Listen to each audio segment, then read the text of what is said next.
Hey guys, what's up everyone? Welcome back to the channel. This is Shivam Dwivedi and you are watching Prodax अड्डा। दोस्तों class number 21 है आज की हमारी, लेकिन सैलरी की क्लास नंबर 3 है। तो दोस्तों आपने make sure class number 1, class number 2 पूरी देख ली होगी, तो आज की क्लास आपके लिए ज़्यादा बेनिफिशियल होगी। दोस्तों आज की क्लास में ना मैं आपको ओवरव्यू करवाऊंगा। ओवरव्यू मतलब कि जो कंपोनेंट्स ऑफ सैलरीज होते हैं ना, हम उनकी चर्चा करेंगे। सैलरी के कौन से कंपोनेंट होते हैं, लाइक जैसे आपका बेसिक कंपोनेंट होता है, आपके अलाउंसेस होते हैं, आपके परक्विजिट्स होते हैं, आपके सुपर एन्यूएशन या फिर रिटायरमेंट बेनिफिट्स होते हैं, उनके क्या क्या टाइप्स होते हैं, उनके अंदर के क्या क्या पार्ट है, आज हम कंप्लीटली पढ़ रहे हैं। मतलब एक एम्प्लॉयर अपने एम्प्लॉय को क्या क्या पे करता है, सब कुछ आज हम पढ़ लेंगे। फिर उनकी डिटेल वीडियोस हम आगे लेक्चर सीरीज के अंदर बनाते रहेंगे, ठीक है। तो चलिए शुरू करता है। दोस्तों इस टॉपिक को स्टार्ट करने से पहले मैं एक ना क्विक रिवीजन लगवाना चाहता हूँ, बिकॉज बिना रिवीजन के दिक्कत हो जाएगी। आप लोग सिर्फ आगे पढ़ते चलो और पीछे कॉन्सेप्ट्स आपके क्लियर तो हैं, बट रिवीजन में आपके जहन में वो चीज़ें नहीं होंगी तो दिक्कत हो जाएगी। तो एक रिवीजन लगवाता हूँ। रिवीजन में क्या होगा कि जो क्लास नोट्स है ना हमारे, वो यहाँ पर डिस्प्ले होंगे, हम उनको एक्सप्लेन करेंगे, जल्दी से रिवाइज करेंगे, फिर आज की क्लास शुरू करेंगे, ठीक है। तो चलिए आज के रिवीजन के लिए सबसे पहला पॉइंट ये रहा। देखिए इसमें सबसे पहले हमने डे 1 जो क्लास नंबर 1 थी हमारी, यानी क्लास नंबर 19 हमारी, उसमें हमने ये पढ़ा था important concepts relating to salary. पहला पॉइंट है there must be employer and employee relationship. आप याद करो, इस वाले पॉइंट में ये बताया था कि एम्प्लॉयर और एम्प्लॉय का रिलेशनशिप होना बहुत ज़्यादा जरूरी है। अगर एम्प्लॉयर एम्प्लॉय रिलेशनशिप होगा तो ही इसको हम सैलरी में काउंट करेंगे, वरना नहीं करेंगे। इसके अंदर हमने 2 एग्रीमेंट पढ़े थे, कॉन्ट्रैक्ट ऑफ सर्विस और कॉन्ट्रैक्ट फॉर सर्विस। याद करो, कॉन्ट्रैक्ट ऑफ सर्विस के अंदर एम्प्लॉयर की टर्म्स एंड कंडीशन के हिसाब से काम करना पड़ता था और इसमें जो पेमेंट मिलती थी वो सैलरी हेड में टैक्स होती थी। वहीं दूसरी तरफ कॉन्ट्रैक्ट फॉर सैलरी या कॉन्ट्रैक्ट फॉर एम्प्लॉयमेंट के लिए या कॉन्ट्रैक्ट फॉर प्रोफेशन के लिए जो कॉन्ट्रैक्ट किए जा रहे हैं, जिसमें फॉरवर्ड लगा होता है, इसके अंदर क्या होता है बेसिकली कि आप किसी की टर्म्स एंड कंडीशन पे काम नहीं कर रहे, वहां पर आप अपनी प्रोफेशनल सर्विसेज दे रहे हो, इसलिए उससे होने वाली इनकम आपकी पीजीबी पे इनकम में जाती है। अच्छा, कुछ लोग मुझसे डाउट में ये पूछ रहे थे, सर जब कॉन्ट्रैक्ट फॉर एम्प्लॉयमेंट करते हैं तो भी तो हमको टर्म्स एंड कंडीशन माननी ही होती है ना। जैसे आपने वो एक बच्चे का डाउट था, वो एग्जाम्पल ये बोल रहे थे कि आपने डॉक्टर वाला एग्जाम्पल लिया था ना, कि आपने अपने इंस्टीट्यूट में डॉक्टर में आई स्कैम लगवाया था चेकअप के लिए, तो उसमें जो डॉक्टर को आपने बुलाया था वो सैलरी क्यों नहीं है? भाई वो सैलरी इसलिए नहीं है, माना कि वो टर्म्स एंड कंडीशन है कि वो 2 दिन आएगा मेरे टाइम के अकॉर्डिंग, बट वो उसको मैं काम करना नहीं सिखाऊंगा, उसको नहीं बताऊंगा, वो अपनी प्रोफेशनल सर्विसेज दे रहा है मेरे टाइम एंड कंडीशन के ऊपर, वो एक अलग चीज है। कहलाएगी क्या? कॉन्ट्रैक्ट फॉर सर्विसेज या कॉन्ट्रैक्ट फॉर एम्प्लॉयमेंट। कौन से हेड में जाएगा? पीजीपी हेड में जाएगा। इसका सेकंड पॉइंट है there must be full time और पार्ट टाइम। ऐसा जरूरी नहीं है कि वो फुल टाइम हो पार्ट टाइम, बट दोनों में से कोई एक चीज होनी चाहिए, तभी वो सैलरी हेड के अंदर जाएगी। थर्ड पॉइंट हमने पढ़ा था for going of salary chargeable to tax. मुझे सैलरी मिली, मैंने उसको त्याग दिया और कहा कि इसको कहीं दान वान में दे देना, इससे कोई फर्क नहीं पड़ता। सरकार कहती है आपको आपकी सैलरी के अंदर टैक्स देना ही पड़ेगा और ये टैक्सेबल मानी ही जाएगी। फोर्थ पॉइंट है surrender of salary under section 2 of voluntary surrender of salary act 1961 would be examined. यदि आप अपनी सैलरी को सरेंडर करना ही चाहते हो तो सरकार के सरेंडर एक्ट के अंदर ही सरेंडर करो, सो दैट सरकार उसको सही तरीके से यूटिलाइज करे। यदि आपने अपनी सैलरी को सरेंडर किया है, वो भी सरकारी नियमों के तहत सरकार को, तो ऐसे में आपको उसकी एग्जम्पशन मिल जाती है, क्योंकि अल्टीमेटली सरकार को सैलरी में टैक्स चाहिए। भाई आपने तो पूरी सैलरी दे दी ना, तो एग्जम्प्ट क्यों नहीं होगी? बिल्कुल होगी। इसके बाद फिफ्थ पॉइंट है employer bear the burden of tax of salary of employees included in the salary income of employee. However, as per section 10(10)(c), income tax are paid by employer or non-monetary perquisite on behalf of employee would be exempt. देखिए क्या होता है, अगर एक employer ने अपने employ का बनने वाला टैक्स अपनी जेब से पे कर दिया, जबकि पे करना था एम्प्लॉय को, तो ये तुम्हारी सैलरी मान ली जाएगी, क्योंकि कहा जाता है एम्प्लॉयर एम्प्लॉय के लिए कुछ भी करता है वो सब सैलरी बन जाता है। तो पहले ये तुम्हारी सैलरी में ऐड होगा, जो टैक्स वगैरह पे किएगा ना तुम्हारी सैलरी में ऐड होगा, उसके बाद ये टैक्स कर दिया जाएगा। बात समझ रहे? लेकिन यदि कोई ऐसा टैक्स एम्प्लॉयर ने पे किया जो नॉन मॉनेटरी परक्विजिट्स पर है, नॉन मॉनेटरी बेनिफिट्स के ऊपर है, तो वो तुम्हारा एग्जाम्प्ट हो जाएगा सेक्शन 10(10)(c) के अंदर, ठीक है। इसके बाद हमारा पॉइंट नंबर 6 है section 9 subsection 1 clause 1 income from salary earn in India by ROR, RNO और NR will be deemed to be accrued as in India. देखिए कोई भी सैलरी इनकम यदि रेजिडेंट के द्वारा, चाहे वो आरओआर हो या आरएनओ हो या एनआर हो, अगर वो भारत से कमा रहा है तो ये income deemed to be accrued as in India मानी जाएगी और ये तुम्हारी सैलरी में ऐड भी हो जाएगा।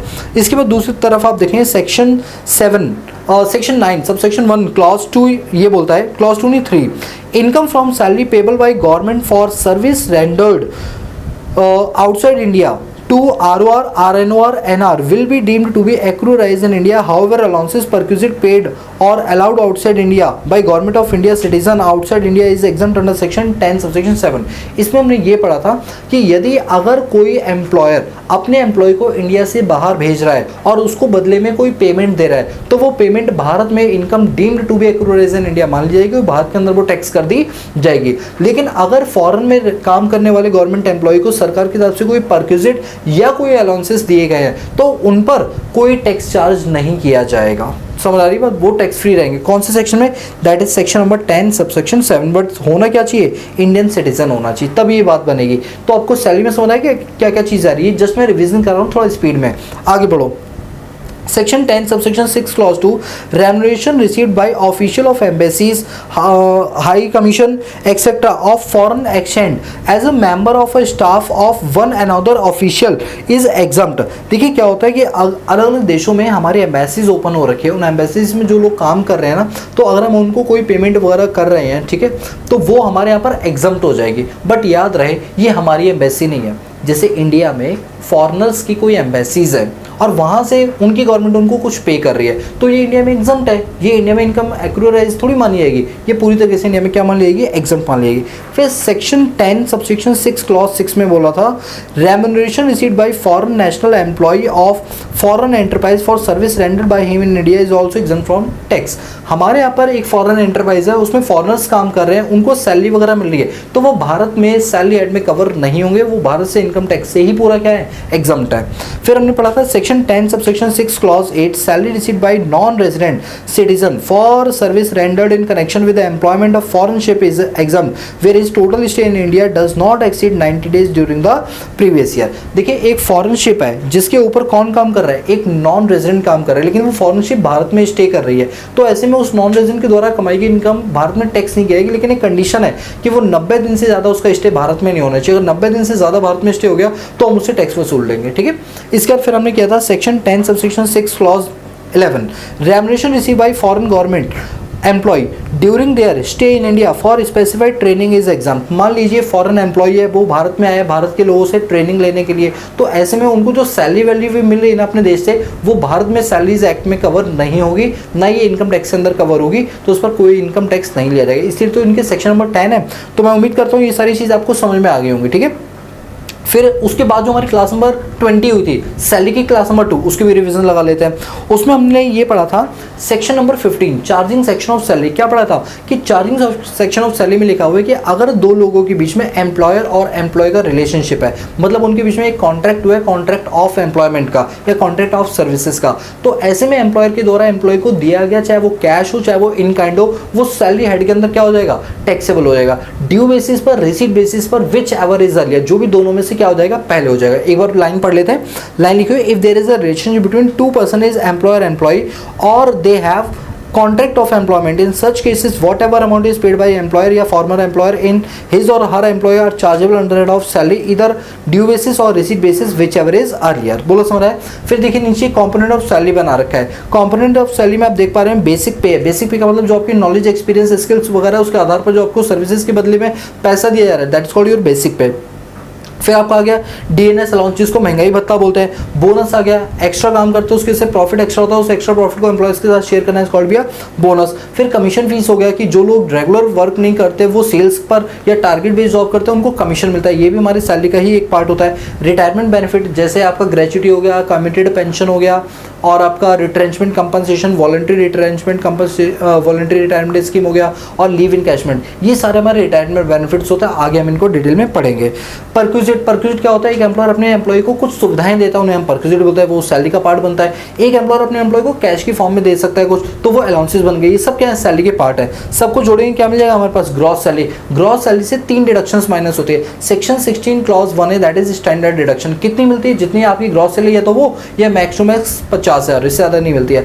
सेकेंडली सेक्शन 16 क्लॉज 2 है, ये क्या बोलता है? ये बोलता है एंटरटेनमेंट अलाउंस। देखिए एंटरटेनमेंट अलाउंस प्राइवेट और नॉन गवर्नमेंट दोनों को मिल सकता है, मतलब गवर्नमेंट और नॉन गवर्नमेंट दोनों एम्प्लॉयज को मिल सकता है, बट इसकी जो डिडक्शन है ना वो सिर्फ गवर्नमेंट एम्प्लॉयज को ही दी जाती है। बल्कि गवर्नमेंट एम्प्लॉयज को भी दी जाती है तो 3 में से जो लोअर होता है उतने की दी जाती है। पहला एक्चुअल अमाउंट रिसीव, दूसरा 5,000 और तीसरा 1/5 ऑफ बेसिक पे। जो भी लोअर होगा वो आपको यहाँ पर दे दिया जाएगा, ठीक है।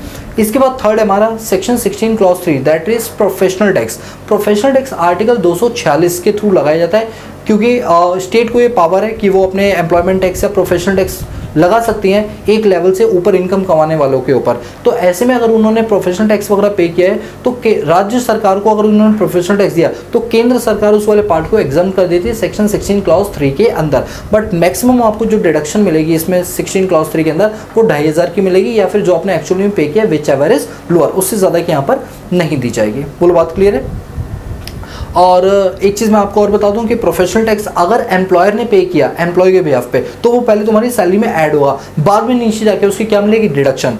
देखिए यहाँ पर एक पॉइंट आता है कि जो बोनस होता है ना वो ड्यू बेस पर कभी चार्ज नहीं होता, जब वो एक्चुअली में पे किया जाता है तभी वो चार्ज होता है, उससे पहले वो चार्ज नहीं होता, सैलरी नहीं मानी जाती है। एक और पॉइंट मुझे याद है प्रोफेशनल टैक्स को ही लेकर। प्रोफेशनल टैक्स में क्या होता है कि मान लीजिए आपने पिछले 3 सालों से प्रोफेशनल टैक्स नहीं दिया, चौथे साल आपने इकट्ठा करके पूरा पे कर दिया, तो उस केस में तुम्हें 2500 से भी ज़्यादा की डिडक्शन मिल जाएगी हर एक साल की इंडिविजुअल बेस पर, और उनको टोटल करके एक साथ माइनस भी आप कर सकते हो।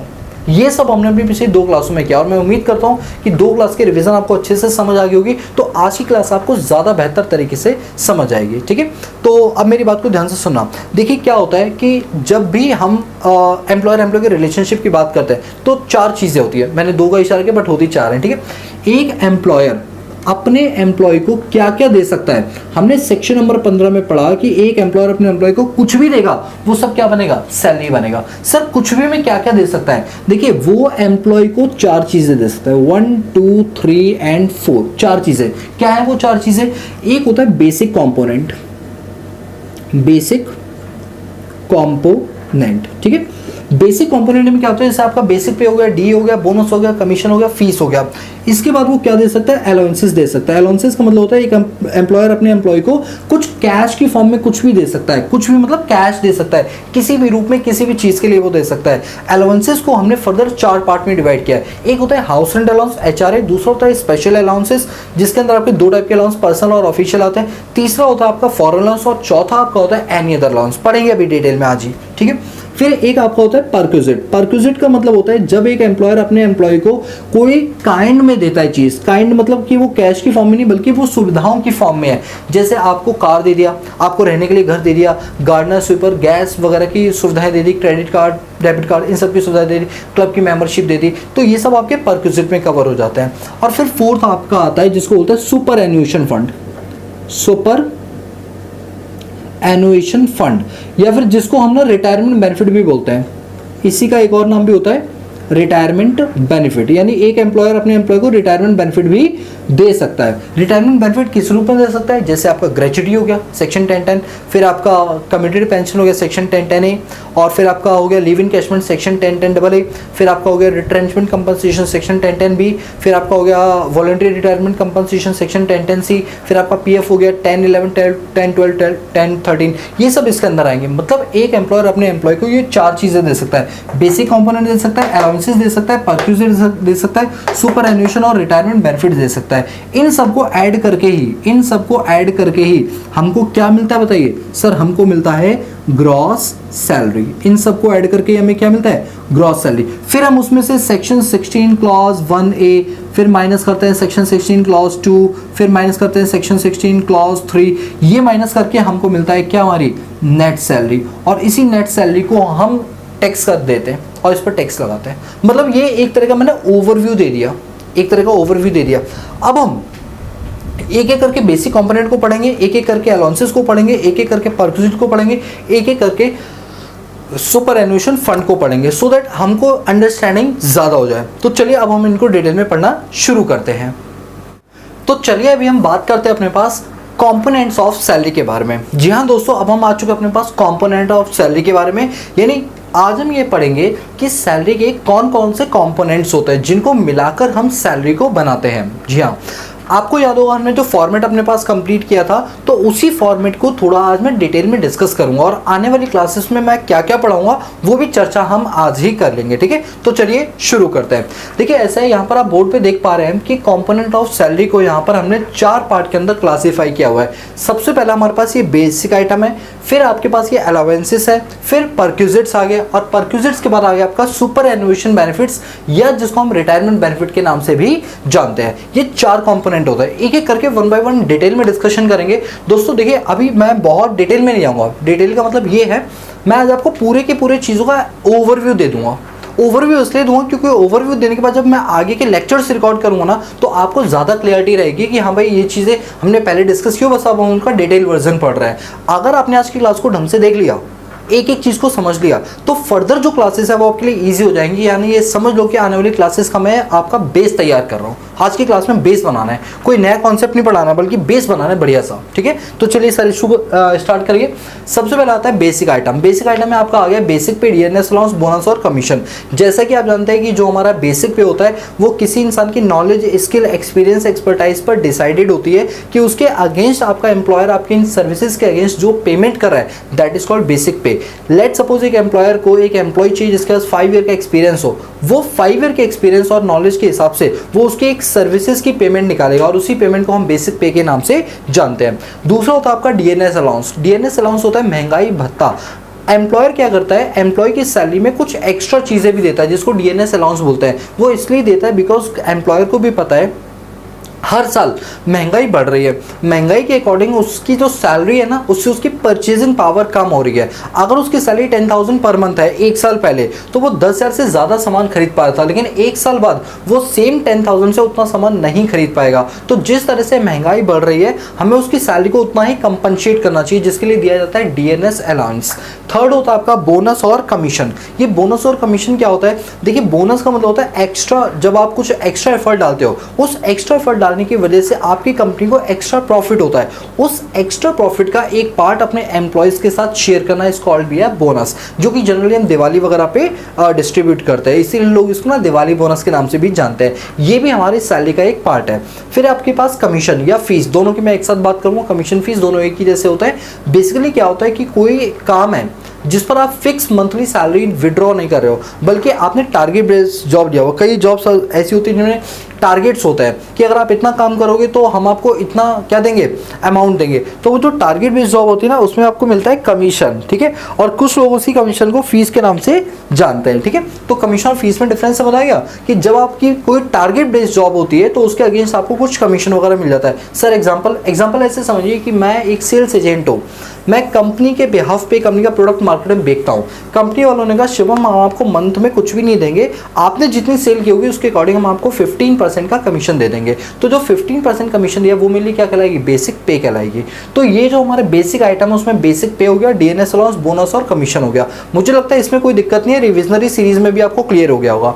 आते हैं अलाउंसेस के बारे में। देखिए अलाउंसेस का हमने मतलब पढ़ा था, यहाँ मैं थोड़ी स्पीड को कम करूँगा ताकि मैं एक एक चीज़ को डिटेल में समझा पाऊँ। ठीक है, देखिए अलाउंसेस का मतलब होता है कि जब एक एम्प्लॉयर अपने एम्प्लॉय को सुविधाएं ना देकर बल्कि उसका अमाउंट पे कर दे, उसे हम अलाउंस बोलते हैं। जैसे एग्जांपल के तौर पे आप रेंट पे कहीं रह रहे हो, आपके एम्प्लॉयर ने कहा कि जो तुम रेंट पे रह रहे हो उसका जो किराया है वो तुम कितना पे करते हो। मान लो एम्प्लॉयर ने बोला 7,000 रुपये महीना, तो एम्प्लॉयर की साइड से 7,000 रुपीज़ पर मंथ आपको मिल रहा है जिससे आप अपना रेंट पे कर पाओ, जिसको हाउस रेंट अलाउंस बोलते हैं। तो वो क्या करेगा, एक तरह का अलाउंसेस है। तो अलाउंसेस क्या होता है, fix sum paid to an employee for specific purpose. एक स्पेसिफिक पर्पस के लिए एम्प्लॉयर के द्वारा दिया गया पेमेंट किसको, एम्प्लॉय को, वो क्या बन जाता है, अलाउंसेस बन जाता है। तो सर अलाउंसेस और परक्यूजिट में यही फर्क है कि अलाउंसेस जो होता है वो एक तरह का कैश बेनिफिट होता है और जो परक्यूजिट है वो एक तरह का नॉन मॉनेटरी बेनिफिट है। बिल्कुल सही कहा आप लोगों ने, बिल्कुल सही कहा। अलाउंसेस होते हैं जो कैश बेनिफिट्स होते हैं जो एक एम्प्लॉयर अपने एम्प्लॉय को प्रोवाइड करवाता है, और परक्यूजिट नॉन कैश बेनिफिट्स होते हैं जिसमें एम्प्लॉयर एम्प्लॉय को कैश नहीं देता बल्कि सुविधाएं देता है, सो दैट एम्प्लॉय जो है वो अच्छे से वर्क कर पाए। ठीक है, तो अब मैं अलाउंसेस को पूरा पढ़ा रहा हूँ। देखिए अलाउंसेस को हमने 4 पार्ट में डिवाइड किया है। एक है आपका HRA, हाउस रेंट अलाउंस। एक है आपका स्पेशल अलाउंस जिसको फर्दर 2 पार्ट में डिवाइड किया गया, पर्सनल और ऑफिशियल। एक है आपका फॉरेन अलाउंसेस और एक आपका एनी अदर अलाउंसेस। ये 4 टाइप के अलाउंसेस हमारे पास यहाँ पर कवर किए जाएंगे। ठीक है, चलिए वैसे ना मैंने ये अलाउंसेस को AAA करके लिखा है क्योंकि स्पेस कम था, बट अब मैं लिख देता हूँ फॉरेन अलाउंस और एनी अदर अलाउंसेस।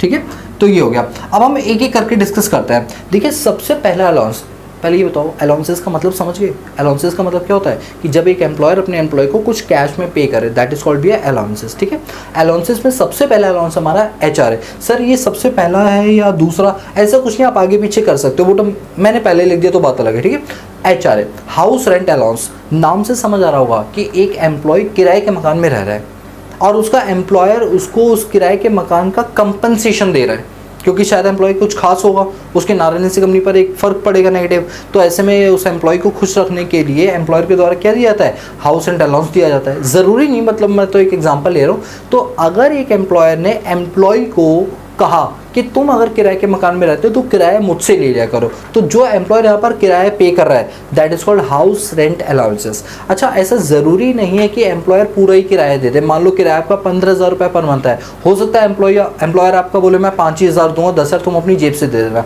तो वो जो 5,000 रुपीज़ है ना वो आपका कहलाएगा हाउस रेंट अलाउंसेस।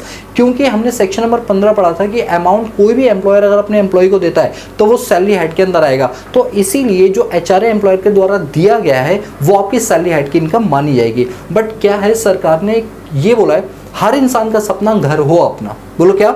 हर इंसान का सपना घर हो अपना। इस उद्देश्य से सरकार ने कहा कि अगर आपको HRA मिल रहा है तो अच्छी बात है, एक काम करते हैं आपका पूरा HRA टैक्स नहीं करेंगे, कुछ पार्ट उसमें से एग्जाम करवा देंगे। वो एग्जाम की कैलकुलेशन कहाँ सीखेंगे? Section 10 subsection 13A rule 2A of income tax act 1962। जब मैं सेक्शन की बात करूँगा तो 1961 बोलूँगा, और जब मैं रूल की बात करूँगा तो 1962 की बात करूँगा। आपको क्लास नंबर 1 में पढ़ाया था ना एक्ट और रूल में क्या डिफरेंस होता है, तो डाउट में मत आना। तो हाउस रेंट अलाउंस हम पढ़ेंगे आने वाली क्लासेस में कि उसकी हम एग्जाम्पशन लिमिट को कैसे कैलकुलेट करते हैं, कितना पार्ट एग्जाम होता है, कैसे होता है, वो लीस्ट ऑफ फॉलोइंग की कैलकुलेशन थी वो हम आगे जाके पढ़ेंगे। ठीक है, तो अभी आपको जो होता है अलाउंसेस में HRA समझ आया? HRA क्लियर, इसमें तो कोई डाउट नहीं है? यस सर बिल्कुल क्लियर है। दूसरा आता है स्पेशल अलाउंसेस। देखिए स्पेशल अलाउंस को ना, वैसे इसका जो सेक्शन है वो सेक्शन 10 सबसेक्शन 14 है, जिसमें रूल 2B भी अप्लाई होता है। सर क्या ये सेक्शन हमें याद करना है, रूल याद करना है? देखिए रूल भले मत याद करो बट सेक्शन जरूर आपको याद होना चाहिए। जितने अच्छे तरीके से आप सेक्शंस बोलोगे ना, इंटरव्यू के सामने आपकी एक अलग ही इम्पैक्ट जाएगा, आप ज़्यादा अच्छे से उस चीज़ को एक्सप्लेन कर पाओगे और इंटरव्यू ये समझेगा कि बड़ा प्रोफेशनल इंसान है जिसको सेक्शन टिप्स पर याद है। कोशिश करो बार बार रिपीट करने की, सेक्शन अपने आप याद हो जाएंगे। इनको याद करने के लिए लिस्ट विस्ट बनाने की कोई ज़रूरत नहीं है। तो special allowance section 10 subsection 14 rule 2BB, इसको दो पार्ट में डिवाइड किया गया। एक होता है आपका पर्सनल अलाउंस और एक होता है आपका ऑफिशियल अलाउंसेस। देखिए पर्सनल अलाउंस नाम से समझ आ रहा है कि एक एम्प्लॉयर ने एम्प्लॉय के पर्सनल खर्चे के लिए पेमेंट किया है। सर पर्सनल खर्चे मतलब क्या होता है? अच्छी बात हो, एम्प्लॉय के बच्चे पढ़ते हैं, एम्प्लॉय ने अपने बच्चों को हॉस्टल में डाला हुआ है, तो भैया ये तो एम्प्लॉय का अपना पर्सनल खर्चा है ना।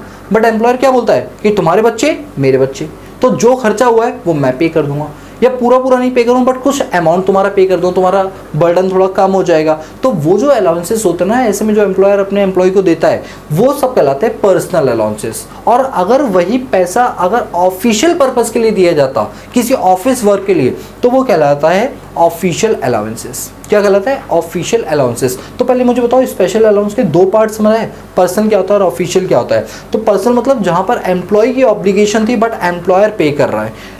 ऑफिशियल अलाउंस पे एम्प्लॉय कर रहा है बट ऑब्लिगेशन एम्प्लॉयर की थी, तो बाद में एम्प्लॉयर ने उसको पेमेंट की है, तो ये कहलाता है ऑफिशियल अलाउंसेस। एक एक करके बताता हूँ मैं डिटेल में। सबसे पहला चिल्ड्रन एजुकेशन अलाउंसेस। ये चिल्ड्रन एजुकेशन अलाउंस क्या होता है? एक एम्प्लॉयर ने एम्प्लॉय को कहा कि तुम्हारे बच्चों को पढ़ाने लिखाने के लिए तुम फीस पे कर रहे हो। एम्प्लॉय ने कहा हाँ सर बिल्कुल पे कर रहा हूँ। तो एम्प्लॉय ने कहा एक काम करो, ये आज से मैं फीस पे करूँगा, जिससे तुम्हारे ऊपर जो बर्डन है ना वो कम हो जाए, क्योंकि हम चाहते हैं कि तुम्हारे ऊपर जो बर्डन है ना वो कम हो जाए। हम क्या चाहते हैं कि तुम्हारे ऊपर बर्डन कम हो जाए। तो ऐसे में एम्प्लॉयर ने एम्प्लॉय के बच्चों को पढ़ाने की जो सुविधा दी है कैश की फॉर्म में, वो कहलाता है चिल्ड्रन एजुकेशन अलाउंस। हम आगे जाके पढ़ेंगे, नेक्स्ट वीडियो लेक्चर सीरीज में पढ़ेंगे कि कितना पार्ट इसका एग्जाम्प्ट होता है और कितने बच्चों तक अलाउ होता है। ठीक है, अभी सिर्फ हेडिंग समझते चलो। दूसरा आपका हॉस्टल अलाउंस। दूसरा क्या आपका?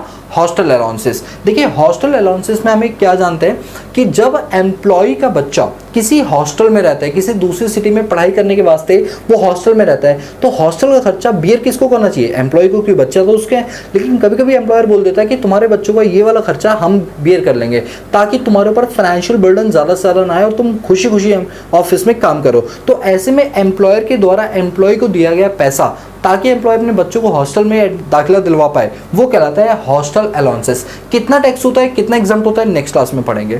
थर्ड पॉइंट है ट्रांसपोर्ट अलाउंस। ट्रांसपोर्ट, पहले ना मैं आपको एक चीज़ क्लियर कर दूं, 3 चीज़ें होती हैं, ट्रांसपोर्ट, ट्रैवलिंग और कन्वीनियंस। तीनों में क्या डिफरेंस होता है? देखिए आप बात को ध्यान से समझना, क्योंकि जनरली बच्चे ना बड़े कंफ्यूज होते हैं इसमें। बच्चों को लगता है तीनों के तीनों क्या है, बिल्कुल सेम है, जबकि तीनों सेम नहीं होता है, तीनों अलग अलग होते हैं। चलिए मैं बताता हूँ अलग अलग कैसे होते हैं। देखो मैं बात कर रहा हूँ, मैं अपना एक्सपीरियंस आपसे शेयर कर रहा हूँ, सो दैट आप थोड़ा प्रैक्टिकल वे में समझ पाओ। जज नहीं करेंगे, बस समझेंगे बात को कि आपका टीचर ने क्या क्या किया हुआ है, आपको भी तो पता चलना चाहिए। देखिए ये बात है थोड़ी पुरानी, मैं ईयर नहीं लूँगा, बट मैं सीए कर रहा था उन दिनों में, ठीक है। तो जब मैं मेरी सीए कर रहा था तो उसमें क्या होता है ना, आईपीसीसी लेवल था।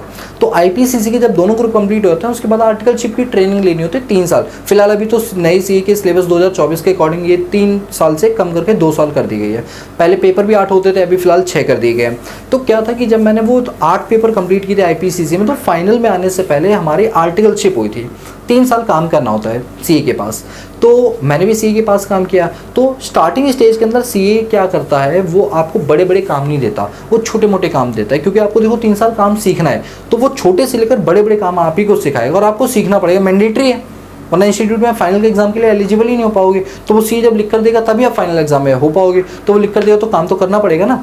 तो जब मैं गया था वहाँ पे, तो उन्होंने क्या किया, पहले 2 महीने क्या, पहले 15 दिन उन्होंने कहा तुमसे कोई काम नहीं करवाएंगे। मैंने कहा ये मतलब क्या? बोले तुम पूरे ऑफिस में घूमो, इधर उधर घूमो, चीज़ों को देखो, कोई क्या कर रहा है क्या नहीं कर रहा, मतलब क्या कर रहा है क्या नहीं कर रहा, मतलब ये है कि वो कंप्यूटर पे क्या कर रहा है उनको देखो, उनको जानो। वो किसी क्लाइंट से बात कर रहे हैं तो उनके साथ जाके बैठ जाओ, सुनो कि वो किस तरह से क्लाइंट को डील कर रहे हैं, जिससे कि तुम्हारा जो फोकस है ना वो बढ़ पाए, तुम्हें समझ में आए कि ऑफिस का जो कल्चर है वो किस कल्चर से ऑफिस चल रहा है। मैंने कहा ठीक है। 15 दिन करने के बाद मेरे सीए ने मुझे बोला कि देखो अब तुम ऑफिस का कल्चर समझ चुके हो कि कौन किस नेचर का है, किस तरह से काम कर रहा है, तुम्हें दिख रहा है वो चीज़ें। अब 16वें दिन से 16th डे से अब तुम्हें हम कुछ काम देंगे। देखो कुछ क्लाइंट्स हमारे, उन क्लाइंट्स के पास तुम्हें जाना है और कुछ हम डेटा देंगे, उस पर सिग्नेचर करवा के लेकर आना है। मैंने कहा ठीक है सर। तो सर ने मुझे क्या बोला कि शिवम तुम एक काम करो, तुम ग्रेटर नोएडा चले जाओ, ग्रेटर कैलाश क्लब चले जाओ, तुम महावीरन क्लब चले जाओ। मतलब उन्होंने मुझे अलग अलग एरियाज़ दिए और अलग अलग क्लाइंट्स की फाइल दी और कहा इस क्लाइंट से ये वाली पेन ड्राइव लेकर आनी है, उस क्लाइंट से वो वाला डेटा लेकर आना है, उस वाले क्लाइंट पर के सिग्नेचर चाहिए कागजों पर। उन्होंने मुझे ये काम दिया। आपको लग रहा हो सर सीए कर रहे हो और आपसे ये काम करवा रहे पियोन वाले, तो दोस्तों हर टाइप का काम करना पड़ता है, बिकॉज आप काम सीख रहे हो। तो क्लाइंट के पास जाना, क्लाइंट से डील करना, क्लाइंट से बात करना भी अपने आप में एक कला होती है जो आप यहीं पर सीख पाओगे। तो कोई काम छोटा या बड़ा नहीं होता। स्टार्टिंग स्टेज थी जब कुछ नहीं आता, तो ऐसे ही काम आपको मिलेगी। जब आ जाएगा तो आपको कंप्यूटर वर्क, ऑडिट जैसे वर्क मिलेंगे जो कुछ टाइम बाद मिले। तो जब मैं वहाँ जाता था तो सर ने मुझे ये बोला था कि शिवम तुम आओगे जाओगे तो तुम्हारा किराया खर्च होगा, तो ये लो 200 रुपये, तुम्हें तीनों क्लाइंट के पास जाना है और 200 रुपये तुम्हारे हैं, तुम बस से मेट्रो से जिससे तुम्हें कंफर्टेबल हो तुम उससे चले आना। अभी जो सर ने मुझे ये पैसे दिए ना, 200 रुपये दिए, that is called convince allowance. हम इसको क्या बोलेंगे? Convince allowance. यानी कि कन्वेंस अलाउंस का मतलब है जब आप ऑफिशियल पर्पज से उसी सिटी में अलग अलग जगहों पर भेजे जाते हो, तो उसमें तुम्हारे जो आने जाने का खर्चा होता है, that is called convince allowance. क्या होता है ये? कन्वेंस अलाउंस होता है। इतना समझ आए? 3 में से पहला पॉइंट क्लियर है? कन्वेंस अलाउंस क्या होता है? तो आपने ये सीखा कि कन्वेंस अलाउंस का मतलब होता है कि जब आप ऑफिशियल पर्पस के लिए अपनी सिटी के अंदर क्लाइंट्स के लिए या ऑफिस के पर्पस से आप कहीं जा रहे हो और आपके एम्प्लॉयर ने आपको पैसा दिया आने जाने के लिए, तो वो कहलाता है कन्वेंस अलाउंस। क्या कहलाता है बताइए? Convince allowance. दूसरा, अब क्या हुआ कि सर ने मुझे बोला कि शिवम, और ये रियलिटी बता रहा हूँ, ये पूरा एग्जाम्पल रियल एग्जाम्पल है। फिर जब मुझे वहाँ काम करते हुए 6 मंथ हो गए ना, तो 6 महीने के बाद उन्होंने मुझे बोला कि शिवम देखो ऐसा है कि हम लोग ऑडिट पे जा रहे हैं, क्या तुम चलना चाहोगे? मैंने कहा सर ये तो बहुत अच्छी बात है। ऑडिट का मतलब है कि किसी की कंपनी में जाना, और वैसे कंपनी में नहीं, हम गए थे बैंक ऑडिट पे, ठीक है। बैंक ऑफ इंडिया की ब्रांच थी आगरा में, ठीक है। तो यूपी के आगरा में हमें वो ऑडिट करने का मौका मिला। तो जब मैं यूपी के आगरा में ऑडिट के लिए गया तो सर ने मुझे बोला कि देखो ऐसा है कि तुम ऑडिट पर जाओ। तो मैंने कहा सर मैं अकेला थोड़ी जाऊँगा, मतलब कोई तो सीनियर होना चाहिए जो चीज़ों को समझाएगा, मैंने तो पहली बार सुना है ऑडिट करूँगा भी पहली बार। तो उन्होंने कहा हाँ बात तो तुम सही कह रहे हो, तो एक काम करते हैं कि तुम अपना अलग आओ, मैं अपना अलग आता हूँ। मैंने कहा सर ठीक है, अलग अलग आ जाते हैं, आप अपना अलग उससे जाओ, मैं अलग उससे जाऊँगा। तो सर ने मुझे क्या बोला कि शिवम ये लो तुम 5,000 रुपये लो, अपना रिजर्वेशन करवा लो ट्रेन में, AC class, first class AC में अपना रिजर्वेशन करवा लो दिल्ली से आगरा के लिए, और तुम मुझे वहाँ आगरा स्टेशन पे मिल जाना, हम तुम्हें वहाँ से पिकअप कर लेंगे। तो मैंने सर से पूछा कि सर साथ में क्यों नहीं चल सकते? तो सर ने कहा देखो साथ में चल तो सकते हो, लेकिन ऐसा है कि हमें थोड़ा क्लाइंट को ऐसे दिखाना है कि हम लोग अलग अलग आए हैं, जिससे कि क्लाइंट को ऐसा ना लगे कि सारे भेड़ बकरियाँ एक ही जगह से आए हैं, ऐसा ना फील हो। मैंने कहा अच्छा ये भी एक पार्ट होता है? बोले हाँ। अब क्या हुआ कि जब मैं आगरा स्टेशन पर गया तो दिल्ली के रेलवे स्टेशन पे, तो रिजर्वेशन तो पहले से था, मैं अपना गया, जो भी खर्चा पानी हुआ वो सर ने मुझे पे किया। तो जब हम अपनी सिटी को छोड़ के दूसरी सिटी में ऑफिशियल पर्पज़ के लिए आते हैं, उस वक्त जो आपके एम्प्लॉयर से आपको पैसा मिलता है, जो मुझे वो 5 या 6 हज़ार रुपये मिले थे, वो क्या बन गए? Travelling allowance. उनको क्या नाम दोगे? ट्रैवलिंग अलाउंस का नाम दोगे, बट है ये भी ऑफिशियल पर्पस। तो सर कन्वेंस और ट्रैवलिंग में फ़र्क क्या हुआ? देखिए कन्वेंस होता है विद इन सिटी और ट्रैवलिंग होता है आउट ऑफ द सिटी। जब आप अपनी सिटी को छोड़ दूसरी सिटी में जा रहे हो ऑफिशियल पर्पस से, तो वही कन्वेंस का नाम थोड़ा सा ट्रैवलिंग कर दिया जाता है, और कुछ नहीं, बाकी सब बिल्कुल सेम रहता है। ठीक है सर। तीसरा होता है आपका क्या? Transport allowance. तीसरा क्या होता है? Transport allowance. देखिए ट्रांसपोर्ट अलाउंस सबको नहीं मिलता, ट्रांसपोर्ट अलाउंस मिलता ही सिर्फ ट्रांसपोर्टर को है। ट्रांसपोर्टर मतलब जैसे जो ट्रक के ड्राइवर होते हैं, टैक्सी कैब के ड्राइवर होते हैं, रेडियो टैक्सी के ड्राइवर्स होते हैं, ठीक है। तो जो ये बड़े बड़े हैवी व्हीकल्स या छोटे स्मॉल व्हीकल भी चलाते हैं, बट इनका काम ट्रांसपोर्टेशन का होता है, गुड्स को ए पॉइंट से बी पॉइंट पे लेकर जाने का। तो इनमें जो ड्राइवर, जो हेल्पर्स होते हैं ना, मालिक अगर इनको पैसा देता है आने और जाने के लिए, तो वो कहलाता है ट्रांसपोर्ट अलाउंस। क्या कहलाता है वो? Transport allowance. तो आई होप कि आप 3 चीज़ समझ गए होंगे। कन्वेंस अलाउंस क्या होता है, ट्रैवलिंग अलाउंस क्या होता है, और ट्रांसपोर्ट अलाउंस क्या होता है। कन्वेंस क्या था? विद इन सिटी अगर आप अपने क्लाइंट या ऑफिस पर्पस से आ रहे हो तो मिलने वाला पैसा कहलाएगा ट्रैवलिंग अलाउंस। दूसरा होता था आपका क्या, कन्वेंस अलाउंस कहलाता था। दूसरा ट्रैवलिंग अलाउंस से अपनी सिटी से छोड़ के दूसरी सिटी में आप जा रहे हैं, तो उसके ट्रैवल करने का जो खर्चा होगा उसे क्या बोला जाएगा? ट्रैवलिंग अलाउंस बोला जाएगा। तीसरा था आपका क्या? Transport allowance. Transport allowance transporter को दिया जाता है, जिससे जब वो ट्रक लेकर जा रहे हैं, आप जानते हो क्या होता है, जब कोई ट्रक इधर से उधर जाता है तो बहुत लंबा सफ़र होता है। उस लंबे सफ़र में उसको खाने पीने के लिए भी जगह चाहिए होती है, और रुकने का भी, स्टे करने का भी सहारा चाहिए होता है। तो इसलिए एम्प्लॉयज़ होता है ना, उनका जो मालिक होता है वो उनको एक फिक्स अमाउंट पे कर देता है। डेली अलाउंस के लिए क्या फिक्स अमाउंट पे कर देता है? Transport allowance. तो वो कहलाता है ट्रांसपोर्ट अलाउंस। जब और ट्रांसपोर्ट अलाउंस हमेशा किसको दिया जाता है? ट्रांसपोर्टर को दिया जाता है। तो तीनों पॉइंट क्लियर हो गए। अब देखो अभी मैंने आपके सामने क्या बोला? Transport allowance. आई होप अब आप समझ गए होंगे। तो सर बाकी दो का भी जिक्र अभी हम करेंगे, इसी में करेंगे, टेंशन मत लो, ठीक है। तो ट्रांसपोर्ट अलाउंस समझ आ गया। तो ट्रांसपोर्ट अलाउंस क्या होता है कि जब एक ट्रांसपोर्टर, क्योंकि ट्रांसपोर्ट अलाउंस किसको दिया जाता है? ट्रांसपोर्टर को। नाम से समझ, ट्रांसपोर्टर, ER लगा दो, ठीक है। तो ट्रांसपोर्टर जब अपने ट्रांसपोर्टी को आने जाने के लिए खर्चा पे करता है, रहने के लिए खर्चा पे करता है, खाने पीने के लिए खर्चा पे करता है, उसे बोलते हैं ट्रांसपोर्ट अलाउंसेस। बोलो समझ आया? यस सर, बिल्कुल समझ आया। अगला point, out station allowances. Out station allowances का मतलब क्या होता है कि जब आप अपने, अभी सर एक बात बताइए, जो ट्रांसपोर्ट अलाउंस है वो तो आपने दिया, आउट स्टेशन अभी एम्प्लॉयर ने बोला कि जाओ तुम बाहर घूम कर आ जाओ, जो भी खर्चा पानी होगा मैं पे करूँगा, क्योंकि पर्सनल नेचर के अलाउंस है ना, तो वो क्या कहलाएगा? आउट स्टेशन अलाउंस कहलाएगा, ठीक है। इसका अगला है ट्राइबल एरिया अलाउंसेस। देखिए ट्राइबल एरिया अलाउंसेस में क्या होता है, कभी कभी एम्प्लॉयज़ की पोस्टिंग ऐसी जगह पड़ जाती है जहाँ पर आदि मानव टाइप के लोग रहते हैं, जिंगा लाला ऊ लाला ऊ लाला ऊ, समझ रहे हो। इमेजिन करो कि आपकी पोस्टिंग हुई है वेस्ट बंगाल के जंगलों में, बिहार के जंगलों में, जो जंगली इलाका है वहाँ पोस्टिंग हुई है। अब वहाँ पर तुम काम कर रहे हो, अचानक से दोपहर के 2 बजते हैं और ग्रुप, आदिवासी कबीला ग्रुप जो है वो वहाँ से गुजर रहा था। आदिवासियों ने देखा कि यार ये तो एक ऑफिस सा खुला हुआ है, इसमें तो 2 ही 3 लोग दिख रहे हैं, तो वो ऊ लाला जिंगा लाला करते हुए आपके पास आ जाएंगे और आपको उल्टा पेड़ पर लटका के नीचे आग वाग लगा के आपको खाएंगे पिएंगे। होता है कभी कभी, आपने मूवीज़ या कार्टून में देखा होगा।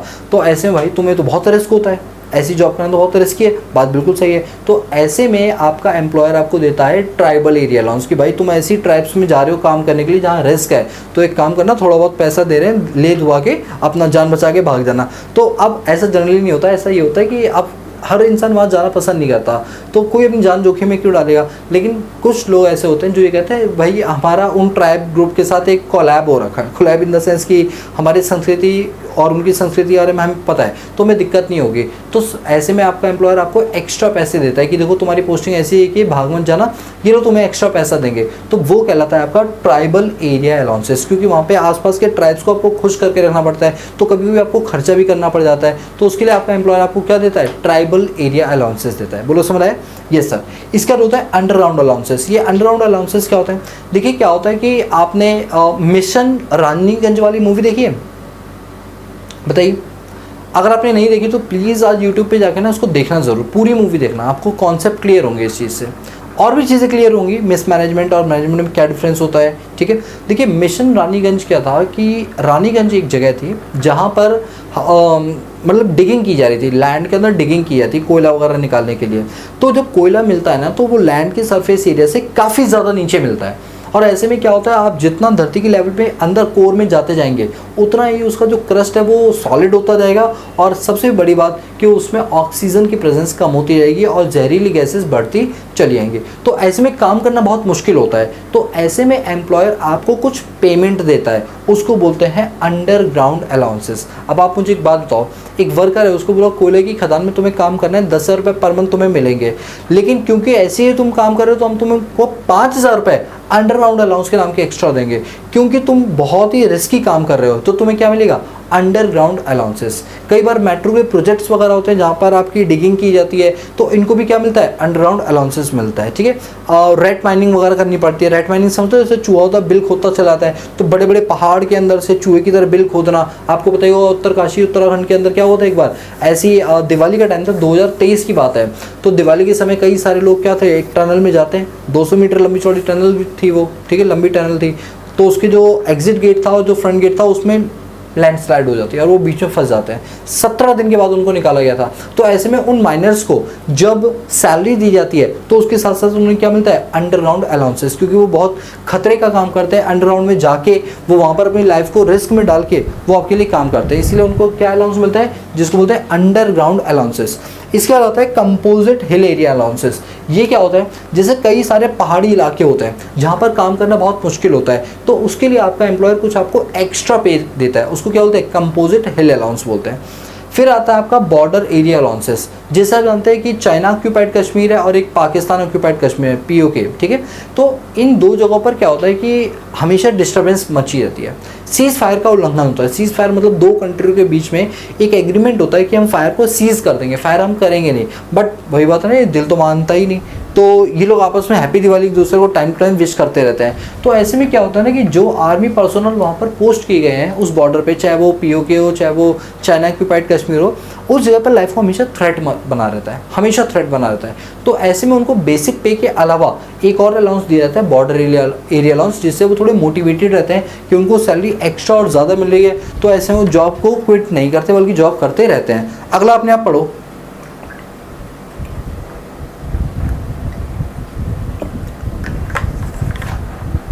अगला पढ़ के बता पाओगे क्या है, compensatory field allowance. Compensatory field allowance का मतलब क्या होता है, कभी कभी पोस्टिंग आपकी ऐसी फील्ड में कर दी जाती है जहां पर आपको कोई एडवांटेज नहीं है, डिसएडवांटेज है, रहने के लिए प्रॉपर छत नहीं है, प्रॉपर सरफेस एरिया नहीं, कब उधर बाढ़ आ जाए कब उधर अर्थक्वेक आ जाए कुछ पता ही नहीं, बट पोस्टिंग तो है, पोस्टिंग तो है। तो ऐसे में आपको आपके बेसिक पे के अलावा आपको एक अलाउंस दिया जाता है जिसको बोलते हैं कंपनसेटरी अलाउंस।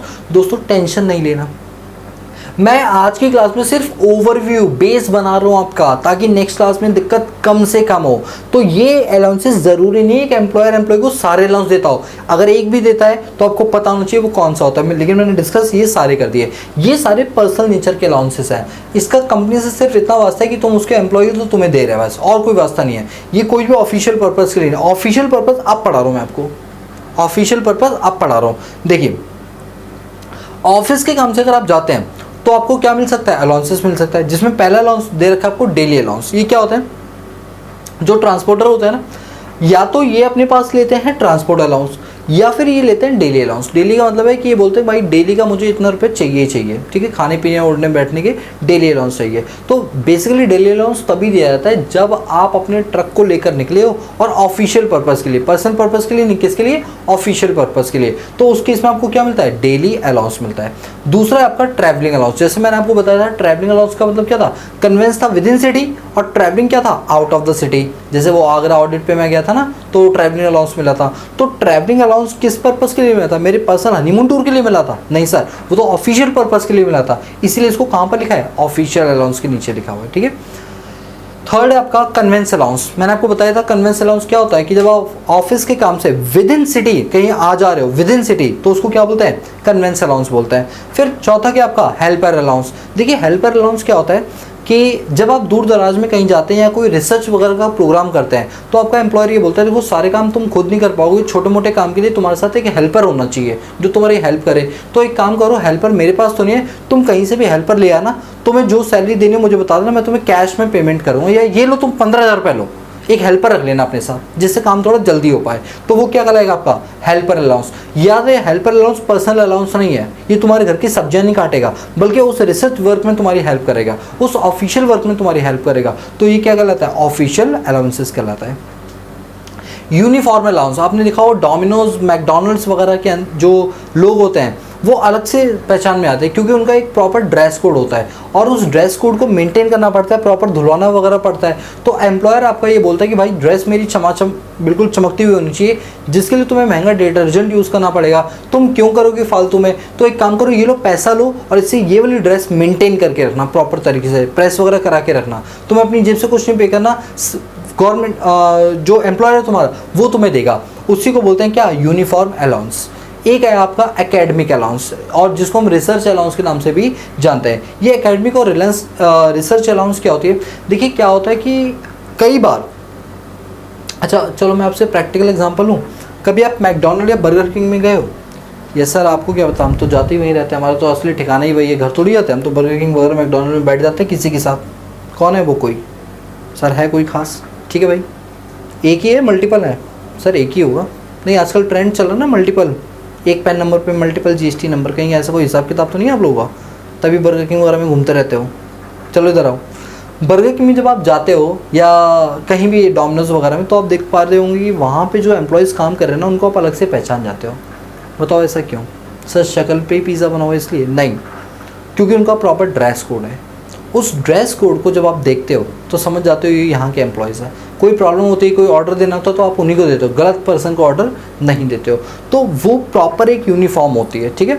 अब क्या होता है कि जब कभी हम ऑर्डर देते हो, आप देखते होगे कई बार कुछ लोग ऐसे भी होते हैं जो अब्रॉड से भारत में घूमने के लिए आए, विदेशी, जब वो ऑर्डर देते तो क्या वो हिंदी में देंगे? अरे भैया एक आलू टिक्की बर्गर तो देना, भैया एक मैक पफ तो देना, एक मैक फ्लरीज तो देना, एक कोन दे दो, इस तरह से ऑर्डर देते हैं। भाई वो प्रॉपर इंग्लिश में बोलते हैं।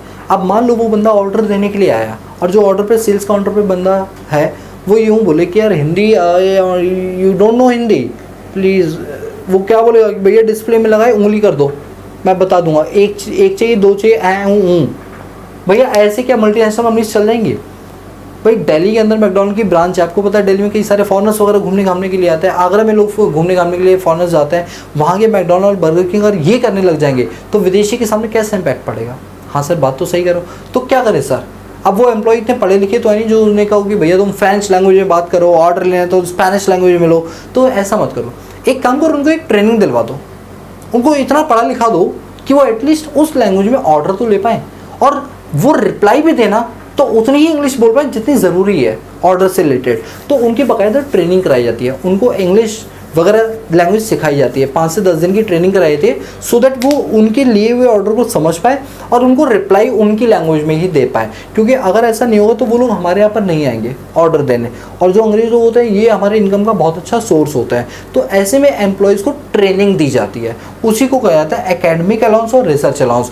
हो सकता है आपके एम्प्लॉयर ने आपको दिए 10,000 रुपये और कहो जाओ अंग्रेजी स्पीकिंग कोर्स सिखाओ, 30 दिन में अंग्रेजी सिखा देते हैं, जाओ सीख कर आओ, हम तो हमें पैसा दे रहे हैं, सीख कर आओ, जिससे कि उसका फ़ायदा हमारी बिजनेस में हो, जिससे उसका फ़ायदा क्या हो हमारी बिज़नेस के अंदर हो। जैसे मैं आपको बताता हूँ कि जब मैं आर्टिकल शिप कर रहा था उस टाइम मेरे सीए ने कहा कि शिवम तुम कोई एक्स्ट्रा स्किल कोर्स कर रहे हो?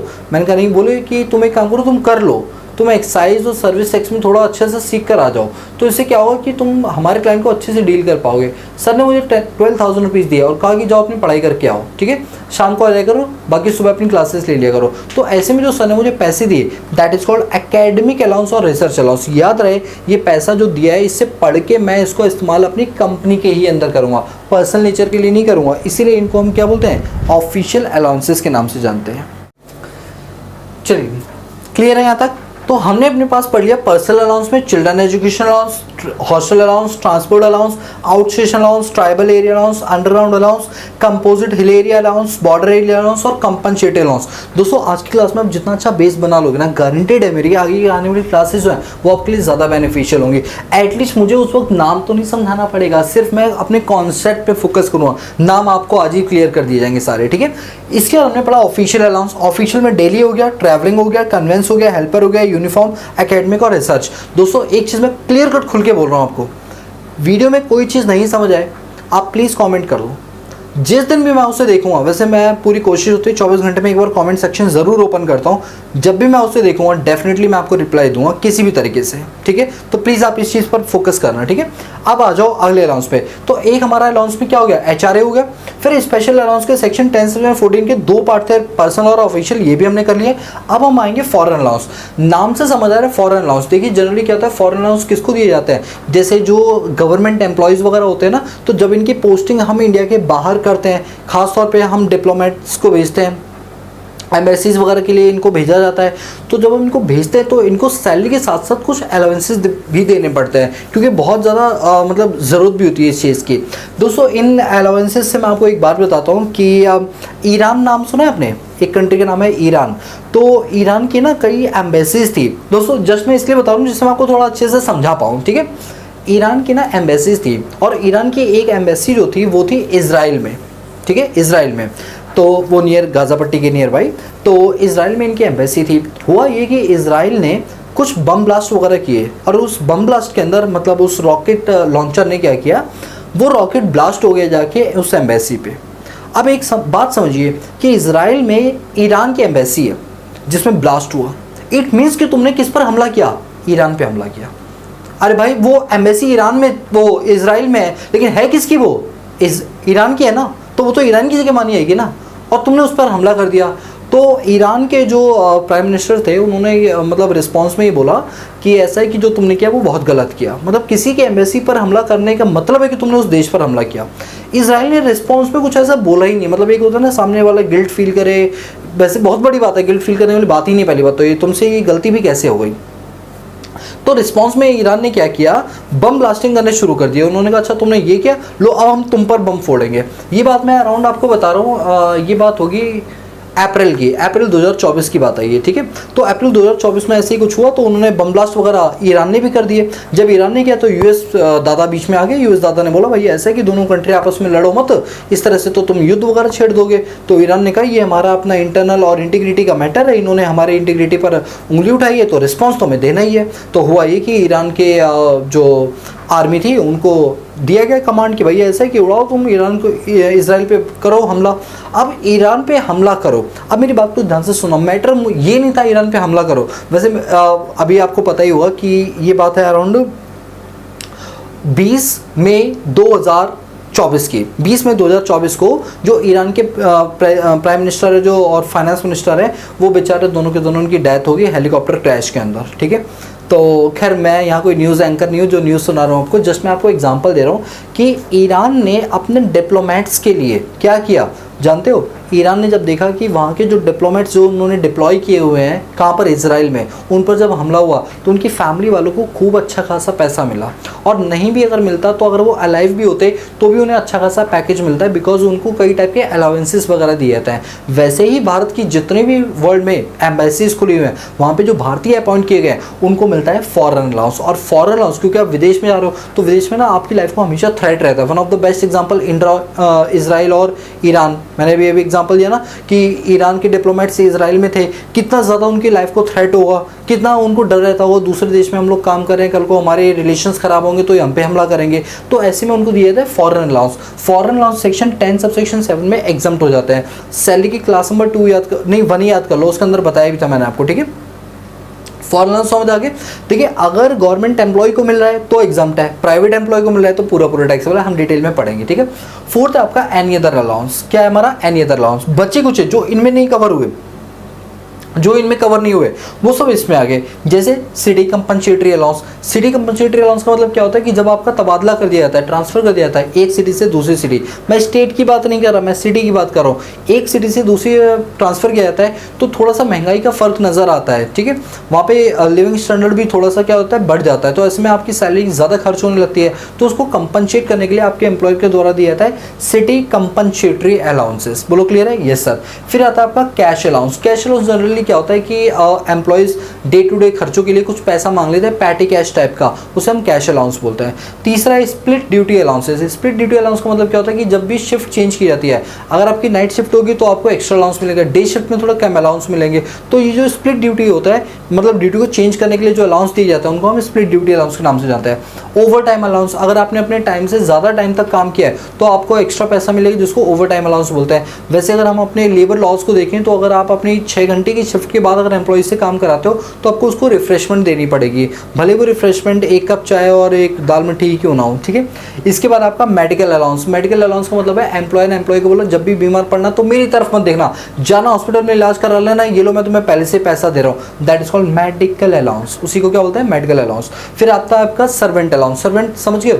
सर्वेंट का मतलब है कि आप अपने घर में सर्वेंट वगैरह, एम्प्लॉय ने एम्प्लॉय को बोला कि भाई तुम अपने घर में ना सर्वेंट रखा करो, क्योंकि तुम अपनी फैमिली को छोड़कर अलग हमारी वजह से रह रहे हो, तो हमने आपको एक सर्वेंट दे दिया। सर्वेंट नहीं दिया बल्कि तुम रख लेना, पैसा हम तुमको देते रहेंगे, that is called servant allowance. Taxable होगा, एग्जाम्प्ट होगा, वो हम पढ़ेंगे आगे जाके, ठीक है, अगली क्लास में पढ़ेंगे। फिर आपका टिफिन अलाउंस कि भाई खाने पीने को बनाने के लिए तुम्हारे पास अभी कोई है नहीं तो एक काम करो तुम टिफिन मंगा लिया करो, पैसा हमसे ले लिया करो, टिफिन अलाउंस। फिर आगे आपका एंटरटेनमेंट अलाउंस, ये तो आपको मैंने पढ़ाया था, जल्दी जल्दी जल्दी बिना देखे प्लीज प्लीज प्लीज कमेंट कर दो, अभी के भी कमेंट कर दो एंटरटेनमेंट अलाउंस का सेक्शन क्या था और कितना पार्ट उसका एग्जाम था। एक बार टाइप करके लिखोगे ना दोस्तों, सच बता रहा हूँ भूलोगे नहीं कभी भी। वैसे मैं सच बताऊँ मेरी क्लास में बातें बहुत कम ही लोग मेरी मानते हैं, क्योंकि मैं देखता हूँ कमेंट सेक्शन ज़्यादातर हल्के रहते हैं, कोई ज़्यादा रिप्लाई नहीं देते, बट जो भी रिप्लाई दे रहे हो ना आप बहुत ही अच्छे इंसान हो, क्योंकि आप लोग कम से कम मेहनत करके पढ़ रहे हो और बात को मान रहे हो, तो मेरा रिगार्ड रखना ही ना मेरे लिए सबसे बड़ा बूस्ट होता है कि आप लोग ने मेरा रिगार्ड रखा, मेरी बात को माना, तो अच्छा लगता है। बाकी अगर आप नहीं भी लिखोगे ना वीडियोस तो मैं आपके लिए बनाते ही रहूँगा, मतलब मैं मेरा फ़र्ज़ करूँगा, भले आप करो ना करो, ठीक है। रिप्लाई की अगर मैं जहाँ तक बात करूँ तो मेरे पास सरीम साद करके एक स्टूडेंट है, वो काफ़ी अच्छे रिप्लाई देते हैं, मैं उनको थैंक्स बोलना चाहूँगा और ऑल द बेस्ट बोलना चाहूँगा फ्यूचर जर्नी के लिए, कि इसी तरह से आप मेहनत करते रहे, बहुत आगे जाएंगे। इसके बाद हमारी एक और भी है, मुझे वो स्टूडेंट याद नहीं आ रही है, @मार्गिन भंडानिया करके भी हमारे स्टूडेंट है, बहुत अच्छे रिप्लाई देती है, हर क्वेश्चन का वो आंसर देती हैं। बाकी पायल तो है ही हमारी, मीनाक्षी ठाकुर भी हैं, तो ये सब लोग जो है ना काफ़ी अच्छे अच्छे रिप्लाई देते हैं, बड़ा मज़ा आता है इन लोगों की रिप्लाई देखकर ना, मैं मोटिवेट हो जाता हूँ कि यस मुझे और अच्छे से इनको लेक्चर डिलीवर करना है, क्योंकि इन लेक्चर से हमें कुछ मिल नहीं रहा है, हम तो सिर्फ ये चाहते हैं कि सोसाइटी के अंदर हमारा जितना अच्छा कंट्रीब्यूशन हो पाए वो हो पाए, बट जब आपकी साइड से कंट्रीब्यूशन की बात आती है तो आपकी साइड से होता नहीं है, बट कोई बात नहीं, मेरा काम चलता रहेगा, मैं वीडियोस बनाते रहूँगा, उसमें कोई कमी नहीं आएगी। आइए, तो जो लोग थोड़े हैं सेंसिटिव तो प्लीज़ एंटरटेनमेंट अलाउंस के बारे में एक बार कमेंट करके लिख देना कि एंटरटेनमेंट अलाउंस की एग्जामिशन वगैरह कैसे दी जाती है, ठीक है, पढ़ा चुका मैं आपको। फिर एनी अदर सिमिलर अलाउंस हो गया, और एक है आपका प्रॉफिट इन लिeu ऑफ सैलरी। दोस्तों ये जो प्रॉफिट इन लिeu ऑफ सैलरी ना, ये सेक्शन 17(3) के अंदर पढ़ेंगे। ये क्या होता है कि कभी कभी सैलरी के एवज में ना हमको कुछ एक्स्ट्रा बेनिफिट मिल जाते हैं, जिन्हें हम प्रॉफिट इन लिeu ऑफ सैलरी बोलते हैं, इसको हम पढ़ेंगे आगे जाके, ठीक है। तो ये हमारा अलाउंसेस वाला पार्ट कंप्लीट होगा। मैंने आपको थोड़ा सा डिटेल में बता दिया कि अलाउंसेस कितने टाइप के होते हैं। बोलो क्लियर है? ये सर बिल्कुल क्लियर है। इसका थर्ड पॉइंट पर आते हैं, that is called perquisites. Perquisite का मतलब क्या होता है? सुविधाएं। अलाउंसेस का जस्ट अपोजिट कर दो परक्यूजिट होता है। अलाउंसेस में आपको सुविधा नहीं दी जाती बल्कि कैश दिया जाता है, और परक्यूजिट में आपको कैश ना देकर क्या दी जाती है? सुविधाएं दी जाती है। परक्यूजिट में आपको कैश ना देकर क्या दी जाती है? सुविधाएं दी जाती है। बोलो क्लियर है? Yes sir. अब देखिए परक्यूजिट में क्या है, सेक्शन 17 सबसेक्शन 2 क्लॉज 1 रूल 3(1) क्या बोलता है? Rent free accommodation. ये क्या होता है? देखिए जब हमने HRA पढ़ा था ना, तो यहाँ पर रहने के लिए घर नहीं दिया था, यहाँ पर कैश दिया गया था ताकि आप अपना रेंट पे कर पाओ, इसीलिए वो अलाउंस था। यहाँ पर आप लोगों को मतलब एम्प्लॉय को रहने के लिए घर दिया गया है, तभी तो इसका नाम परक्यूजिट है, क्योंकि सुविधाएं दी गई हैं, फैसिलिटी। यहाँ कैश नहीं दिया जाता, यहाँ सुविधाएं दी जाती है। RFA रेंट फ्री अकोमोडेशन, रहने के लिए एम्प्लॉयर ने घर दिया, फिर चाहे वो अपना हो या किराए का, वो बात का मैटर है। दूसरा है section 17 subsection 2 clause 2 rule 3(1) concessional rent accommodation. हो सकता है आपके एम्प्लॉयर ने आपको रेंट पर रहने के लिए घर तो दे दिया हो, बदले में थोड़ा सा रेंट वो चार्ज करा, उसने बड़ी सी कोठी दे दी, मान लो जिसका किराया 1 लाख रुपए पर मंथ, लेकिन एम्प्लॉयर ने बोला कि काम करो तुम सिर्फ 10,000 देते रहना, 90,000 हम अपनी जेब से देते रहेंगे। That is called concessional rent accommodation, ठीक है। फिर है section 17 2 clause 2 section 17 subsection 2 clause 3 rule 3(2) motor car facility. एक एम्प्लॉयर अपने एम्प्लॉय को आने जाने के लिए मोटर कार की सुविधा दे सकता है कि काम करने के लिए चाबी लीजिए, आप बाइक से आया करो, ये लो चाबी लो कार से आया करो, ये लो चाबी लो ट्रक से आया करो, जो भी है। तो मोटर कार की फैसिलिटी देना इस कॉल्ड भी है परक्यूजेट। क्या है उसका नाम? परक्यूजेट। फिर आपका section 17 subsection 2 clause 3 rule 3 subsection 3 that is gardener और स्वीपर। गार्डनर समझते हो, माली वगैरह होता है, स्वीपर जो साफ सफाई करने वाले होते हैं। तो कई बार आपकी पोस्ट इतनी अच्छी होती है जहाँ पर आपको गार्डनर और स्वीपर मिलता है। दोस्तों मुझे यहाँ पर याद आ रही है, वैसे आईएएस ऑफिसर को तो ये सारी सुविधाएं मिलती है, आईएएस आईपीएस आईआरएस ऑफिसर जो होते हैं ना, यूपीएससी के होल्डर्स, इनको दी जाती है। मुझे एक चीज़ याद आ रही है, मैं मनोज सर की बात करना चाहूँगा, जो कि एक आईपीएस ऑफिसर है, जिनके बिहाफ पे एक मूवी बनाई है 12th फेल के नाम से, है ना। एक सीरीज़ है, सीरीज़ नहीं मूवी है, सॉरी, ठीक है। इस मूवी के अंदर ना मुझे एक वो सीन याद आता है, जब सीन नहीं याद आता बल्कि मुझे इनका इंटरव्यू याद आ रहा है। उस इंटरव्यू के अंदर जब ये इंटरव्यू दे रहे थे तो इन्होंने साफ साफ बोला था कि हम आईपीएस लोगों की सैलरी एक बड़े बड़े बिजनेसमैन की सैलरी के कंपैरिजन बहुत कम है। बड़ा बड़ा बिजनेसमैन जो है वो 5-5, 10-10 लाख रुपए महीने का ले रहा है, हम तो मात्र 1.5-2 लाख रुपए ही लेते हैं, बहुत कम है। बट हमारे पास पावर और सुविधाएं बहुत ज़्यादा है। पावर तो बहुत दबा के है, सबसे मेन चीज़ है सुविधाएं। वो कहते हैं मेरी सैलरी पूरी बचती है। देखो सरकार की तरफ से हमें गार्डनर मिलता है, स्वीपर मिलता है, पेट्रोल मिलता है, गाड़ी मिलती है, बंगला मिलता है, यानी कि सरकार की साइड से पैसा नहीं परक्यूजिट दिया जाता है। सर मतलब आपने उस पूरी मूवी में यही सीखा? नहीं सीखा तो बहुत कुछ, लेकिन उस मूवी के अंदर अपना पॉइंट निकाला ना, क्योंकि भैया हमने तो इनकम टैक्स भरना है, तो हम एकदम से याद है अच्छा सेक्शन नंबर 17 सबसेक्शन 2 क्लॉज ये वो। तो मतलब आप जब भी कोई चीज़ देखो ना तो विजुलाइज किया करो, तो आपको ज़्यादा मजा आएगा पढ़ने में, ठीक है। चलिए, तो मोटर कार फैसिलिटी हो गया, गार्डनर स्वीपर वाला भी हो गया। तो एक एम्प्लॉयर अपने एम्प्लॉय को गार्डनर स्वीपर की फैसिलिटी दे सकता है, पैसा नहीं देगा, सुविधा देगा। वो कहेगा आपके घर में ये लोग पहुंच जाएंगे आपकी हेल्प करवाने के लिए, ठीक है। इसके बाद है section 17 subsection 2 clause 3 rule 3(4) gas water electricity. मतलब कि तुम्हारा एम्प्लॉयर तुमको गैस सिलेंडर, पानी की सुविधा और बिजली की सुविधा वो आपको दे सकता है फ्री ऑफ कॉस्ट या फिर कंसेशनल रेट पर, ठीक है। वो भी एक क्या है? सुविधा है, यानी वो क्या है आपके लिए? एक परक्यूजिट है। इसका एक एम्प्लॉय को और क्या दे सकता है? फ्री ट्रांसपोर्ट की सुविधा दे सकता है। इसका सेक्शन 17 सबसेक्शन 2 क्लॉज 4 के अंदर payment by employer on behalf of employee. देखिए कोई ऑब्लिगेशन पे करने की एम्प्लॉय की थी, बट उस ऑब्लिगेशन को पूरा कर रहा है आपका एम्प्लॉयर। मतलब कहने का ये कि कोई खर्चा पे किया जाना चाहिए था एम्प्लॉय के द्वारा, बट पे कर रहा है उसका एम्प्लॉयर, तो कहीं ना कहीं ये बेनिफिट ही तो दिया जा रहा है, कोई सुविधा ही तो दी जा रही है। अब एक बात बताइए कि लेट सपोज एम्प्लॉयर ने बोला कि ऐसे तुम खाना पीना खाना चाहते हो ना, तो उस वाले होटल से खा लेना, पेमेंट मैं कर दिया करूँगा, तुम जाके खा लेना, बस वो अपने आप नोट कर लेगा, पेमेंट मैं कर दूंगा। इसका मतलब देखो एम्प्लॉय ने खाना पीना खाया है तो उसको पे करने की ऑब्लिगेशन किसकी है? एम्प्लॉय की है। लेकिन बियर कौन कर रहा है? ये बर्डन एम्प्लॉयर कर रहा है। तो कहीं ना कहीं वो सैलरी का तो पार्ट बनेगा ना, बट वो जब सैलरी का पार्ट बनेगा तो वो किस में बनेगा? परक्यूजिट में बनेगा, यानी इस वाले में आ जाएगा section 17(2) clause 4 payment of by employer on behalf of employee. ये क्या है? एक तरह की सुविधा है, बोले तो परक्यूजिट है। तो अब हम सर समझ गए अलाउंसेस का मतलब कैश की फॉर्म में होता है, परक्यूजिट का मतलब होता है कि जब वही चीज हम सुविधाओं की फॉर्म में दे, कैश की फॉर्म में ना दे। बिल्कुल सही कहा आप लोगों ने। इसके बाद है हमारे पास section 17 subsection 2 clause 5 payment of insurance on behalf of employ.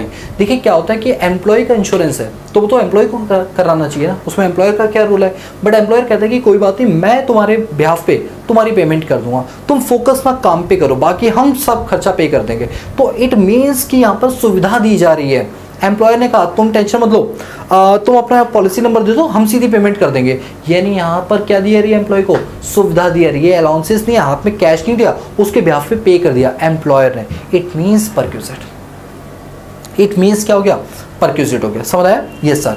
इसके बाद हमारे पास आता है सेक्शन, अच्छा ये वाले सेक्शन के बाद ना हमारे पास सेक्शन आएगा ये रहा, सेक्शन 17 सबसेक्शन 2 क्लॉज 6। सर ये ऊपर वाले भी सीक्वेंस वाइज चल रहे हैं। तो अभी जैसे मैंने 17 to 5 पढ़ा है ना, 5 का 6 ये रहा, 7 ये रहा, फिर हम ये 8 पढ़ेंगे पूरा, ठीक है, थोड़ा ऊपर नीचे हो गया बट समझ जाना आप।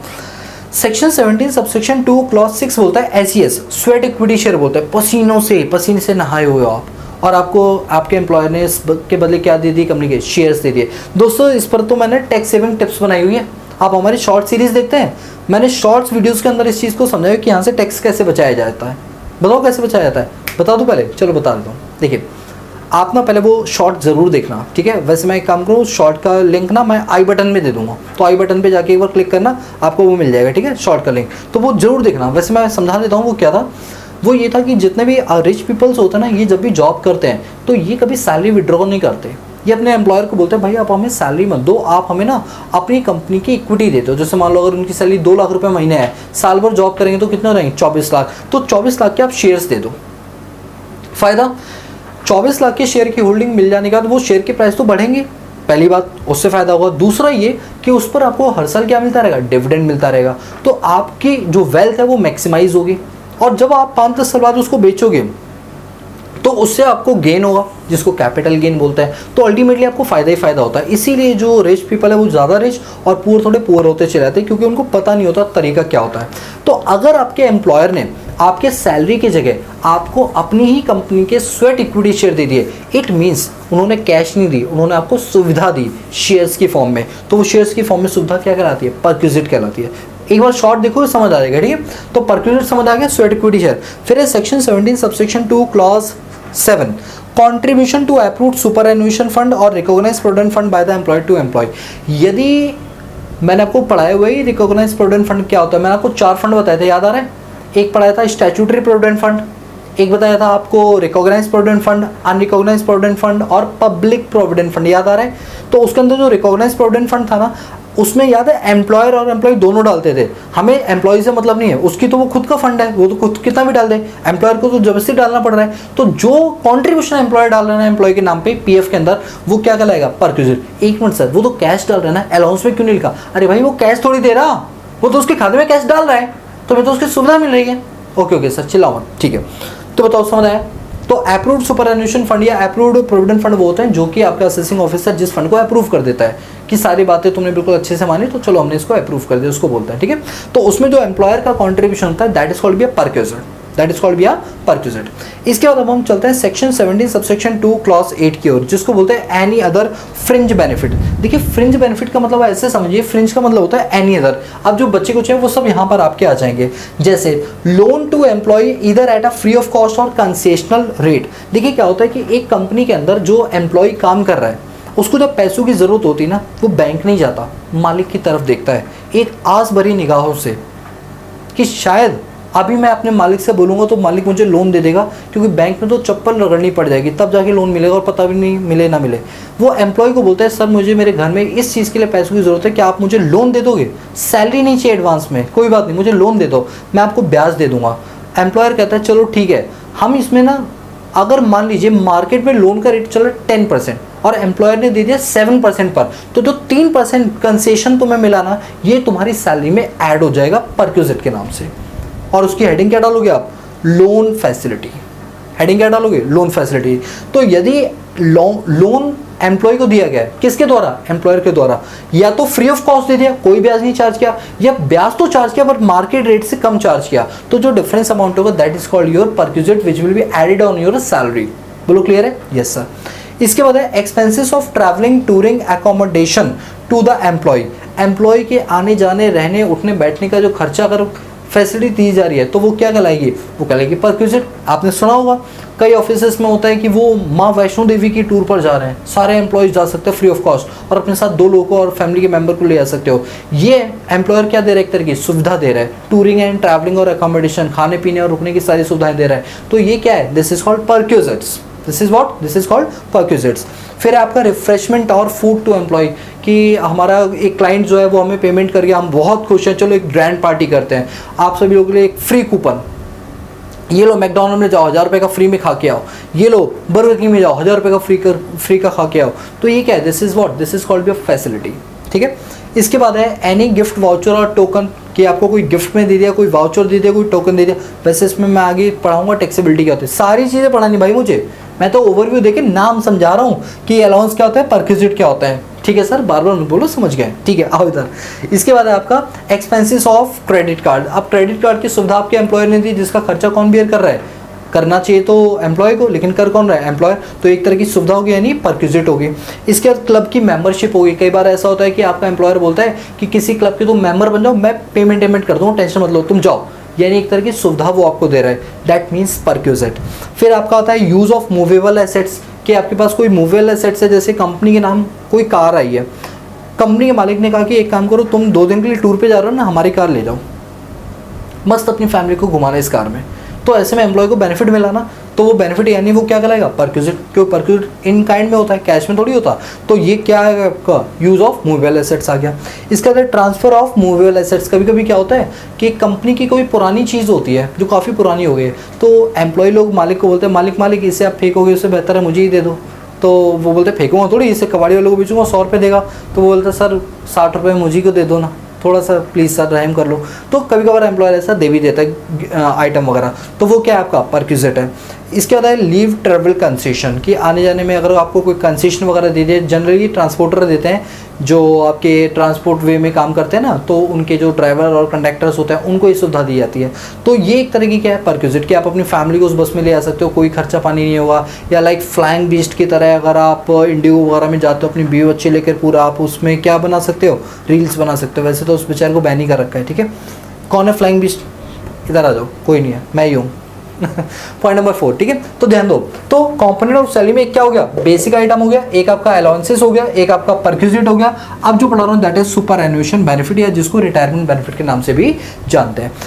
ये वो बेनिफिट है जो रिटायरमेंट के वक्त एक एम्प्लॉयर अपने एम्प्लॉय को देता है। जैसे एक है आपका सेक्शन 1010 ग्रेचुटी। ग्रेचुटी क्या होता है कि अगर आप किसी भी जगह पर लगातार 5 साल काम करते हो, तो जिस दिन आप छोड़ोगे जॉब, आपके एम्प्लॉयर की जिम्मेदारी है कि वो आपको कुछ एक्स्ट्रा बेनिफिट दे, उसको क्या बोलते हैं, ग्रेचुटी बोलते हैं।